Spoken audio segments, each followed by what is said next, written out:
बट्टू कला में निशा के राष्ट्रीय अध्यक्ष कुलभूषण शर्मा ने पत्रकारों से बातचीत करते हुए कहा, सीबीएसई बोर्ड परीक्षा परिणाम पर अपना वक्तव्य जारी करें सहित अनेक समाचार देखें। बट्टू कला सूचना पल पल में।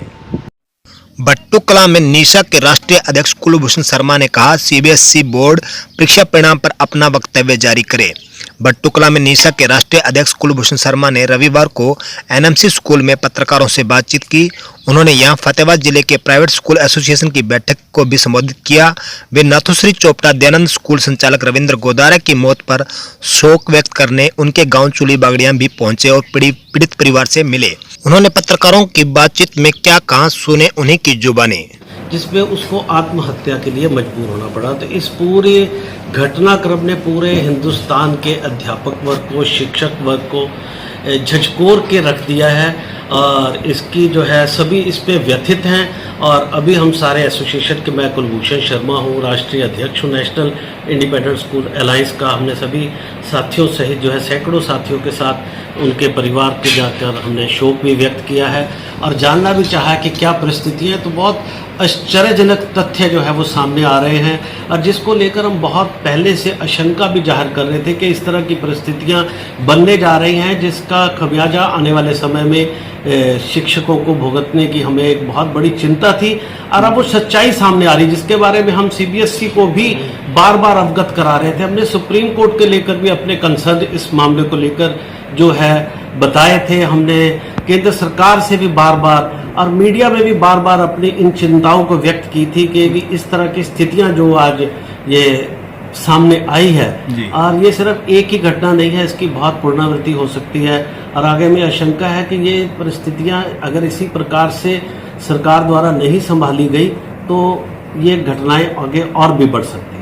हमारा कहने का तात्पर्य ये, और सीबीएसई को हम इस मुद्दे को बड़े सशक्त तरीके से उठाएंगे कि ये जो हालात पैदा हुए हैं इसकी जिम्मेदारी अगर पूर्णतः जो है सीबीएसई को खुलेआम आके लेनी चाहिए, क्योंकि ये कार्य सीबीएसई का था। परिणाम बनाना और परिणाम घोषित करना दोनों की जिम्मेदारी सीबीएसई की थी, जिसकी प्राइवेट स्कूलों ने 1600 से 1800 रुपए हर अभिभावक और विद्यार्थी ने फीस भी जमा कराई हुई थी। तो जब भी इन्होंने ये कहा था कि स्कूल ये परिणाम बनाएंगे, हमने तभी से ये कंसर्न जारी किए थे कि ये हमारा रोल ही नहीं है, ये सीबीएसई का रोल था। उन्होंने कहा कि 3 साल के रिजल्ट लिए जाएं, तो 3 साल के रिजल्ट्स उनके पास भी थे, वो हमारे से रिजल्ट्स ले सकते थे।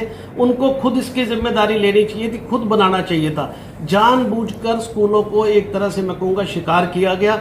आज पूरे भारतवर्ष में इसको लेकर हंगामे हो रहे हैं। अभिभावक जो है शिक्षकों पे इल्जाम लगा रहे हैं, जबकि उनका कोई कसूर नहीं। मेरा तो बिल्कुल, या सारे बच्चों को प्रमोटेड डिक्लेयर किया जाए। इस पे विसंगतियां कहां पर आई कि जो प्रदेश बोर्ड थे उन्होंने बच्चों को खुले मार्क्स दिए, लेकिन सीबीएसई की जो पॉलिसीज थी उसकी वजह से बहुत सारे बच्चों के अंक कम लगे।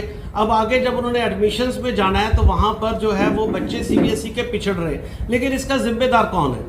ये सीबीएसई ने 600 करोड़ रुपए लिया था इस सारे प्रणाली, और उन्हीं का ये काम होता है। और ये काम शिक्षकों से करवा कर और इस समय जो है उनकी सुरक्षा जो खतरे में पड़ गई है। मेरा तो ये कहना है कि आदरणीय प्रधानमंत्री जी ने जो है लाइव आकर बच्चों को कहा था कि बच्चों को प्रमोट किया जाए। आज एक शिक्षक के साथ ऐसी घटना हुई है। आप उत्तर प्रदेश में देख सकते हैं कि जनता जो है वहां पर भी शिक्षकों पर सीधा जो है हमले हो रहे हैं। प्रधानमंत्री मोदी जी से अपील करता हूं कि आज राष्ट्र गुरुओं की जो है जिंदगी खतरे में है, वो खुद दोबारा आए और इस पर जो है अपना वक्तव्य भी दें और लोगों को भी समझाएं कि इसमें शिक्षकों का, स्कूल संचालकों का कोई भी रोल नहीं था।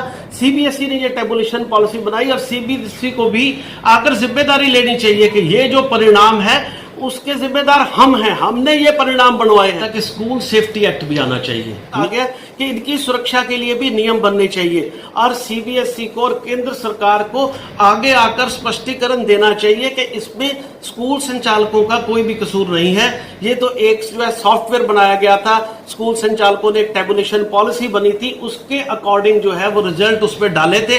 अगर कोई गलत रिजल्ट डालता था तो वो एक्सेप्ट ही नहीं करता था। तो इसमें स्कूल संचालक का कोई भी कसूर नहीं है।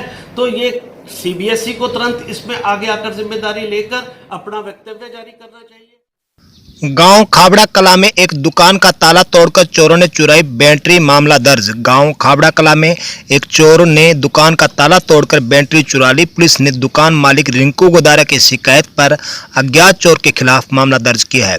खाबड़ा कला निवासी रिंकू गोदारा ने पुलिस को दी शिकायत में आरोप लगाया कि वह गांव खाबड़ा कला के बस स्टैंड के पास Baba Ramdev building materials supplier की दुकान करता है। शनिवार शुक्रवार मध्य रात्रि अज्ञात चोर ने उसकी दुकान के शटर का ताला तोड़कर उसमें रखी बैटरी चुरा ली।